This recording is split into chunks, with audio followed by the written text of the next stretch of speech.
કચ્છ જિલ્લાના મુખ્ય મથક ભુજથી 105 કિલોમીટર ના અંતરે આશાપુરા માતાનું મંદિર આવેલું છે, જે ગુજરાતભરમાં તેમજ ગુજરાતીઓમાં માતાનો મઢ તરીકે પ્રસિદ્ધ છે. આ મંદિરની ચારે બાજુ નાની નાની ટેકરીઓ અને પર્વતો આવેલા છે.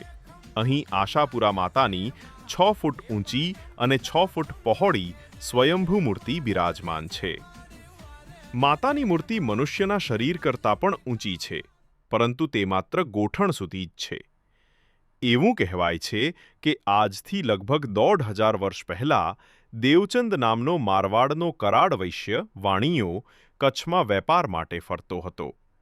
તે દરમિયાન તાજેતરમાં જ્યાં આશાપુરા માતાનું મંદિર છે તે જગ્યાએ તે વાણિયાએ આસો મહિનાની નવરાત્રિ હોવાથી માતાજીની સ્થાપના કરી અને ખૂબ જ ભક્તિભાવપૂર્વક માતાની આરાધના કરી હતી.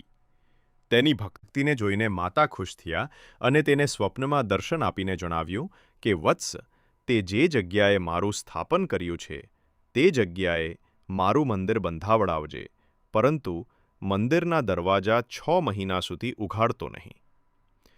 વાણિયાએ ખુશ થઈને એવું જ કર્યું અને મંદિરની રખેવાળી કરવા માટે તે પોતાનું ઘર છોડીને અહીં આવીને વસવા લાગ્યો. 5 મહિના પૂર્ણ થયા બાદ મંદિરના દ્વાર પાછળથી એક વખત તેને ઝાંઝર અને ગીતનો મધુર અવાજ સંભળાયો. આ મધુર ધ્વનિને સાંભળ્યા બાદ તેનાથી રહેવાયું નહીં અને તે મંદિરના દ્વાર ખોલીને અંદર ગયો. અંદર જઈને તેણે જોયું તો દેવીની ભવ્ય મૂર્તિના દર્શન થયા.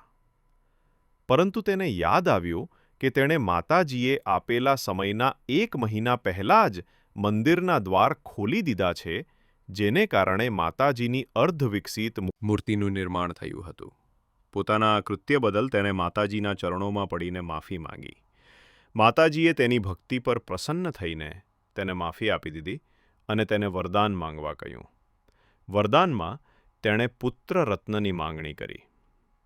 પરંતુ માતાજીએ કહ્યું કે તારી ઉતાવળને લીધે મારા ચરણોનું પ્રાગટ્ય અધૂરું રહી ગયું.